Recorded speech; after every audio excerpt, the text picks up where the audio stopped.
Bismillah ar-Rahman ar-Rahim, wassalatu wassalam ala Rasulillah. Dans cette séance, on va attaquer l'un des régimes transitoires anormaux de la machine, et asynchrone bien sûr. On va commencer par le court-circuit triphasé brusque au bord du stator de la machine asynchrone à cage. Donc, lors d'un court-circuit direct au bord de la machine asynchrone, la machine alimente le défaut aussi longtemps que le flux résultant persiste. Pour déterminer la valeur initiale du courant du court-circuit, on fera les hypothèses suivantes, c'est-à-dire, comme on a dit précédemment, que il faut proposer ou chercher des hypothèses simplificatrices judicieuses. On va commencer par l'hypothèse, la première hypothèse, si on néglige les résistances statoriques et rotoriques, c'est-à-dire on néglige l'amortissement. On suppose que dans cette étude que le flux il persiste, c'est-à-dire il n'y a pas un amortissement, afin de visualiser ce dernier. Donc, et le courant ne tend vers la vitesse aussi reste constante pendant ce régime transitoire. Donc, la deuxième hypothèse, c'est on suppose que on est en fonctionnement à faible vitesse, c'est-à-dire le glissement est nul. Donc, les tensions rotoriques seront négligées dans l'étude suivante. L'étude détaillée du court-circuit montre par ailleurs que la décroissance du courant du court-circuit est suffisamment rapide, c'est-à-dire il y a un amortissement pendant le court-circuit, il y a un amortissement rapide parce qu'il y a l'amortissement dû à les résistances statoriques, donc, et la vitesse tend vers zéro rapidement. Pour cela, on suppose que la vitesse de la machine ne varie pas de façon visible pendant le court-circuit. C'est la troisième hypothèse. Donc, on a supposé que les résistances statoriques et rotoriques seront négligées, c'est-à-dire on néglige les amortissements. On suppose qu'on travaille pour un glissement presque nul, c'est-à-dire on néglige les tensions rotoriques. Et on suppose que la vitesse ne varie pas pendant le court-circuit. Commençons par le modèle de la machine dans un repère lié au rotor. Les équations statoriques et rotoriques dans un repère lié au rotor sont données par ces quatre équations. Donc, si on néglige les résistances, bien sûr, les résistances statoriques et les résistances rotoriques. En plus, après le court-circuit, les tensions statoriques sont nulles. C'est un court-circuit triphasé, donc VSD, VSQ est 0. Donc, les équations différentielles, les quatre équations différentielles sont les suivantes. La première et la deuxième et la troisième, quatrième est égale à 0. Donc, si en commençant par les tensions statoriques, la résolution des équations des tensions statoriques, on voit ici que on doit séparer les flux statoriques directs et quadrature. Donc, on peut commencer par cette équation. On élimine ici le courant statorique quadrature et on le remplace ici et vice-versa pour la première équation. Donc, on élimine VSQ, on le remplace ici, on trouve que... et la même chose, on élimine ici le VSD et on le remplace ici. Donc, à partir de l'équation 1, on détermine l'équation, on détermine le VSD, le flux statorique selon l'axe direct, à partir de la deuxième équation, et on le remplace ici.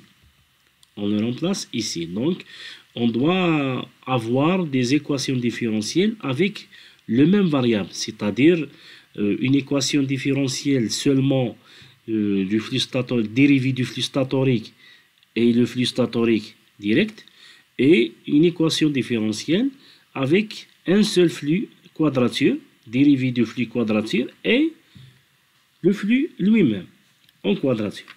Donc, si on détermine à partir de l'équation 2, on détermine le phi SD, on le remplace ici. Donc, on trouve une équation différentielle sous cette forme. Deuxième dérivé. Le premier dérivé n'existe pas. Puis, on a le variable phi SQ. Cette équation peut être réécrite sur cette forme. Et finalement, on peut la réécrire sur cette forme, c'est-à-dire le deuxième dérivé, 0 fois premier dérivé, plus la pulsation naturelle fois le flux statorique selon l'axe Q. Donc, on a négligé les amortissements, c'est pour cela qu'on n'a pas le coefficient alpha d'amortissement qui élimine avec lui le premier dérivé du flux statorique direct.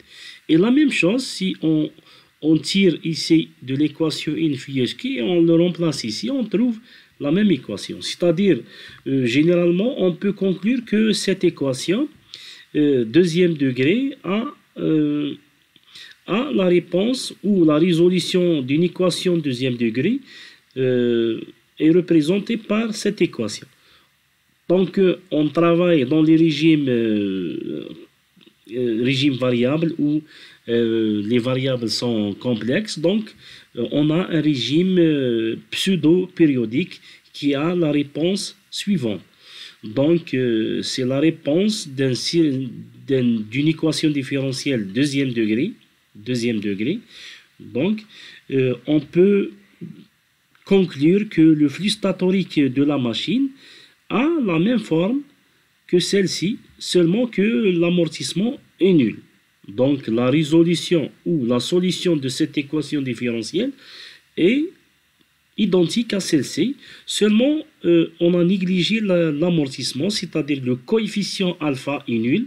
Donc on a ici le coefficient alpha est nul. Donc on trouve une seule équation.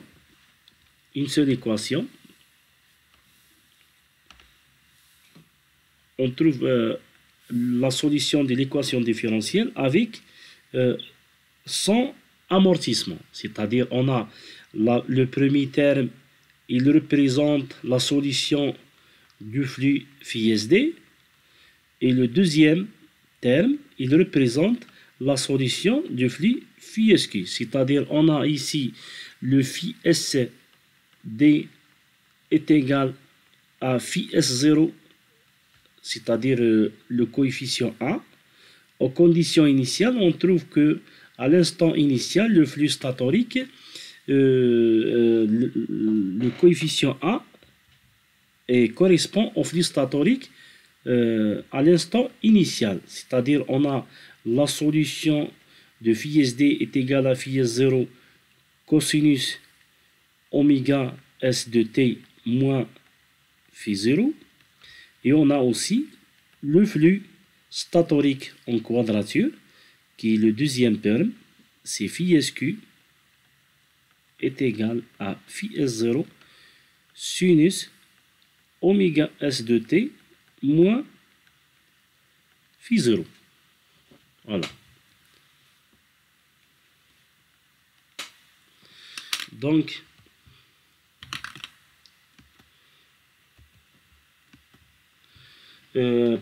pour continuer le travail, on fait la même chose pour les équations du différentiel du rotor. Par identification, on trouve ici, par identification des équations, des solutions des équations statoriques, on peut déduire les solutions des équations différentielles du rotor. Comment? On a ici, généralement, la solution du flux rotorique phi RD est égale à phi R0 cosinus oméga R de t moins lambda. Lambda, c'est l'angle du déphasage du flux rotorique par rapport à l'origine. Donc, on a ici les grandeurs rotoriques ont une pulsation oméga R qui origine permanente est égale à J oméga S. Et on a dit qu'on travaille pour des glissements faibles, donc oméga R presque 0. Donc on trouve que phi RD est égal à phi R 0 cosinus 0 moins lambda. C'est-à-dire on trouve phi R0 cosinus moins lambda qui est égal à cosinus lambda. Cosinus lambda, c'est la première solution de phi d'IR. La même chose par identification. Par identification, on peut trouver le flux. On peut trouver le flux selon l'axe Q. Bien sûr, du rotor. Phi RQ est égal à phi R0, c'est le flux rotorique à l'instant initial.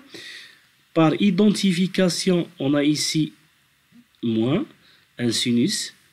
Donc, sinus oméga R moins lambda. Avec oméga R, on a dit que est nul. Donc, on a moins phi R0 sinus 0 moins lambda. C'est-à-dire, on a moins sinus moins lambda qui est moins sinus lambda. Donc, le moins ici, il sort. Avec ce moins, il devient plus. Donc, on trouve phi 0 sinus lambda. Et c'est la deuxième solution du flux rotorique en quadrature. Donc, revenons aux étapes de calcul du courant d'un court-circuit. Donc, dans cette étude, on va essayer de trouver le flux statorique direct, le flux statorique en quadrature, et on va passer au courant biphasé. Après le passage au courant biphasé, on peut remplacer les flux statoriques directs et quadrature et on peut déterminer le courant du court-circuit. Pour l'hypothèse mentionnée précédemment que les résistances statoriques et rotoriques sont négligées, les flux totalisés couplés avec les enroulements statoriques et rotoriques restent constants, c'est-à-dire on n'a pas d'amortissement. Du fait qu'au régime permanent, les hypothèses d'un glissement nul, voilà, on trouve ces flux. Donc, en désignant comme une inductance transitoire statorique et rotorique les quantités suivantes, donc on suppose que dans ce régime transitoire, que l'inductance statorique est devenue LS étoile, c'est une inductance transitoire pendant ce court-circuit, et la même chose pour l'inductance rotorique, c'est une inductance transitoire. La différence que cette inductance transitoire est égale à sigma fois l'inductance de fuite au régime normal. Donc après en état sans court-circuit. Et la même chose pour LR étoile, c'est l'inductance transitoire rotorique est égale à coefficient de dispersion sigma fois l'inductance rotorique. C'est-à-dire on utilise ces inductances pour démontrer que ce régime est un régime transitoire. Donc les inductances statoriques et rotoriques, c'est les inductances cycliques. C'est les inductances cycliques statoriques et rotoriques sont devenues différentes à celles au régime normal. Donc par la suite, on utilise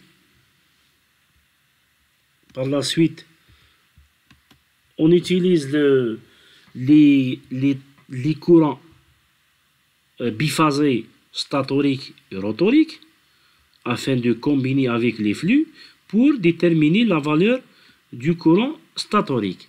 Revenons au flux statorique biphasé.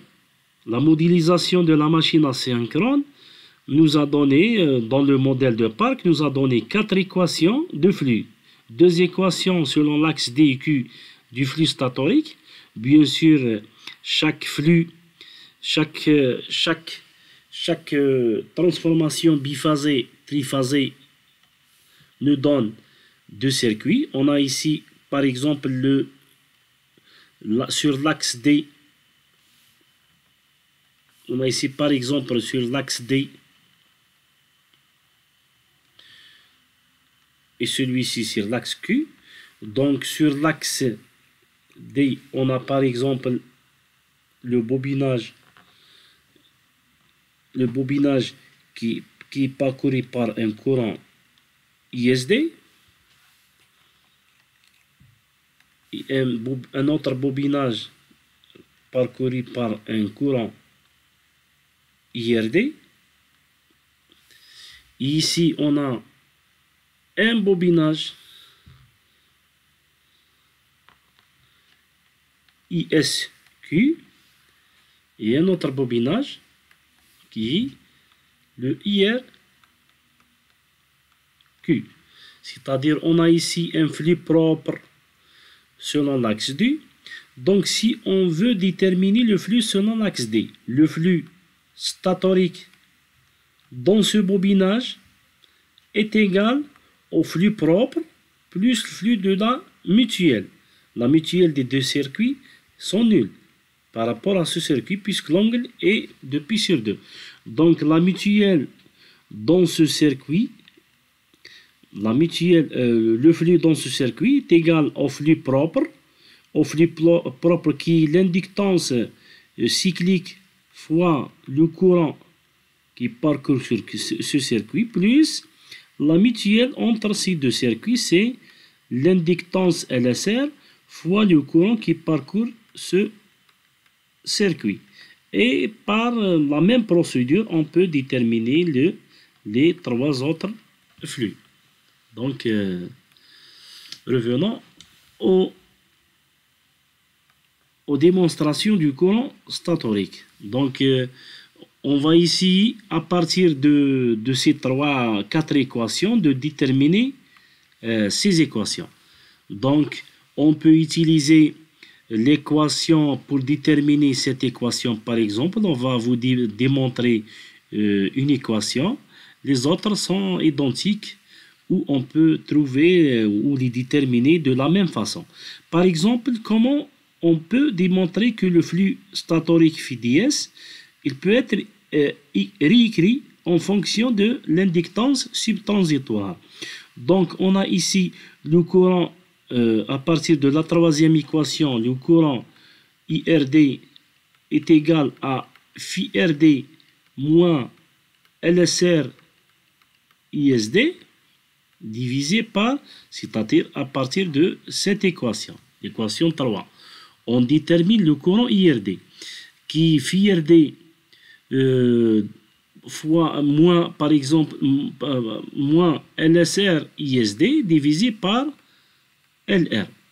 Cette équation de IRD, on peut la remplacer dans cette équation. Donc IRD, il sera remplacé dans la première équation. Donc on trouve que phi SD est égal à LS ISD plus LSR, j'ouvre une parenthèse, on a ici le phi RD moins LSR ISD divisé par LR. Voilà. Donc, après distribution, on trouve que LS ISD et on a ici ISD ici. Donc, moins LS LSR fois LSR, c'est LSR au carré divisé par LR fois ISD plus le deuxième terme qui est LSR, ou bientôt le troisième terme, LSR fois phi RD divisé par LR. Donc, on peut réécrire d'une autre façon que ici on a ISD. On peut tirer le terme LS ISD comme facteur. Il reste 1 moins. On n'a pas ici LS, donc on doit diviser par LS. Donc, on a LSR au carré divisé par LR LS plus LSR phi RD sur LR. Finalement, cette expression est égale à sigma multiplié par LS, donc on trouve le sigma LS ISD plus LSR sur LR fois phi RD. Donc on trouve la même équation de départ qui est ici. Par la même procédure, donc on suit la même procédure. Donc pour l'équation deuxième équation de phi QS, on peut tirer ici le phi RQ. On peut, de cette équation, on tire le phi RQ et on le remplace ici. On trouve l'équation 12. La même chose pour le phi RD, c'est-à-dire pour cette équation. On revient ici, on tire le ISD. À partir de l'équation 1, on tire ISD et on le remplace ici. On trouve la troisième. Et pour la quatrième, on essaye de déterminer à partir de cette équation de faire ressortir le ISQ et on le remplace ici. Donc on trouve la quatrième équation. Voilà. Donc continuons notre démonstration vers la détermination du courant d'une phase, le courant de court-circuit bien sûr. Donc on va ici d'exploiter les équations des équations trouvées précédemment de la solution des équations différentielles, en plus les équations 10 et 11 pour déduire le courant statorique de court-circuit. Donc on a à partir des relations 10 et 11 et 12 et 13, on peut déterminer le courant IDS, c'est-à-dire on essaye de déduire, de déterminer le courant à partir de l'équation 10, on tire le courant IDS, l'équation 11, on tire le courant IQS, l'équation 12, on tire le courant IDR, et l'équation 13, on tire le courant IQR. On a trouvé précédemment que la résolution des équations différentielles nous a donné le flux statorique selon l'axe direct et la solution du flux statorique selon l'axe en quadrature.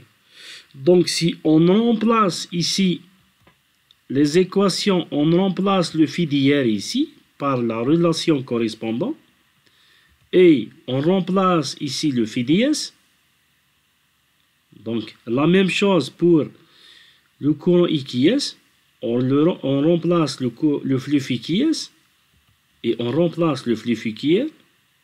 Donc après le remplacement des quatre termes, on trouve que le courant IDS, l'équation 14, est devenu comme suite, après remplacement des équations 4 et 6, et le courant UQS est devenu par l'équation 19 après remplacement de l'équation 5 et 7.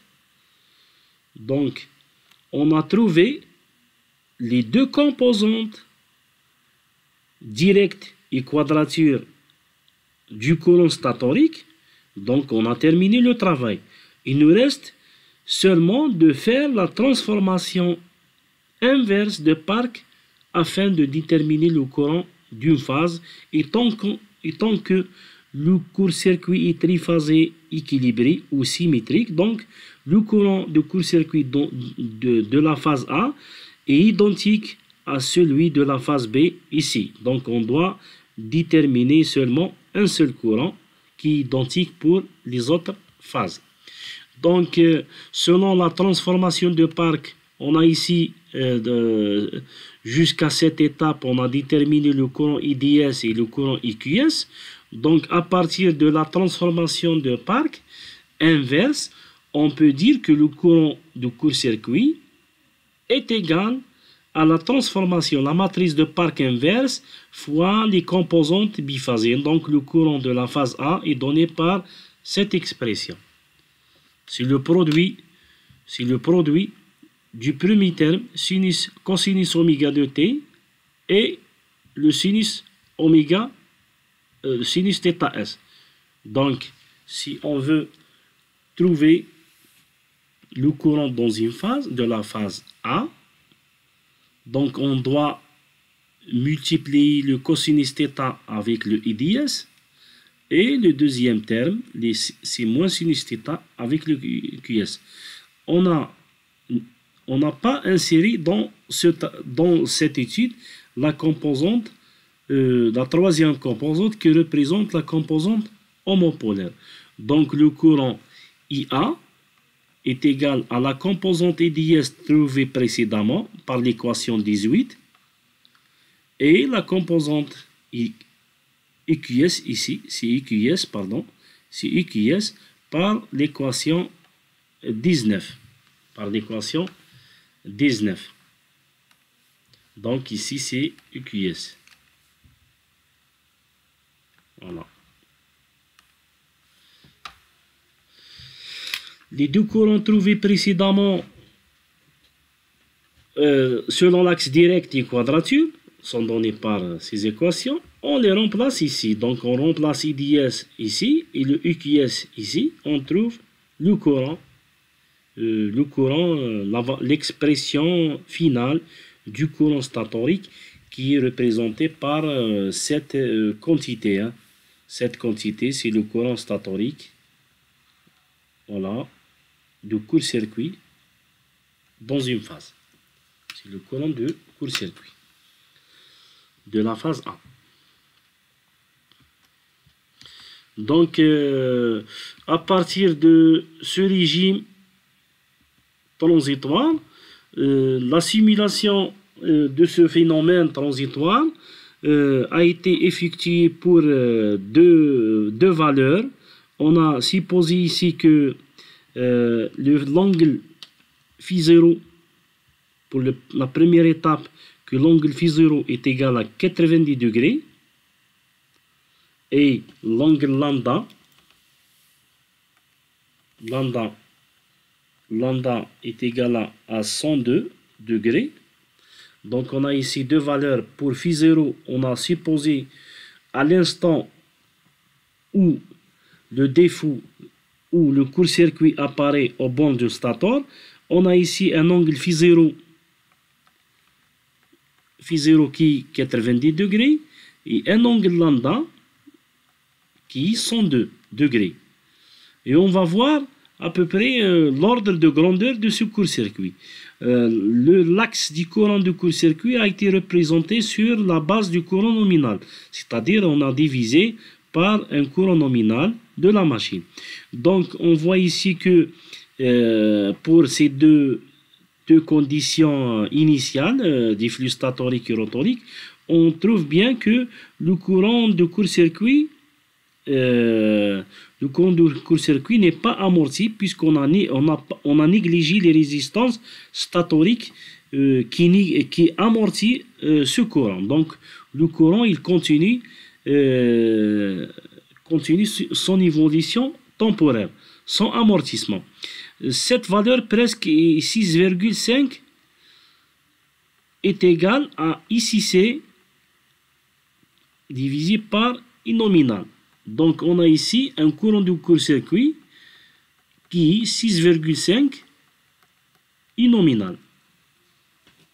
On peut dire que ce courant ne provoque pas des dégâts sur la machine, puisque selon la machine, puisque le courant qui risque de détériorer la machine, par exemple le courant de démarrage, il varie de 5 à 8 fois le courant nominal. Cette variation est selon le type de la machine. Donc on a ici que à partir de ces deux conditions, 90 degrés et 100 degrés pour l'angle du flux rotorique, et celle-ci c'est pour l'angle initial du flux statorique, on a trouvé 6,5 le courant nominal. Le problème c'est dans la deuxième valeur. On a ici un angle phi0 qui est 0 et un angle lambda qui est 12 degrés. On voit bien ici que l'ordre de grandeur du courant a été augmenté jusqu'à 14, c'est-à-dire le courant du court-circuit par rapport au courant nominal est égal à 14 fois. Donc le courant du court-circuit, c'est 14 fois le courant nominal et ce courant est très dangereux pour la machine. Donc on voit ici bien que l'importance de l'amortissement dans la machine qui amortit le courant afin de ne pas faire des dégâts dangereux. Donc le temps de court-circuit il est très important dans ces régimes. Pour la prochaine séance, je vous présente le court-circuit en présence de la constante d'amortissement. C'est-à-dire on ne néglige pas les résistances statoriques et rotoriques.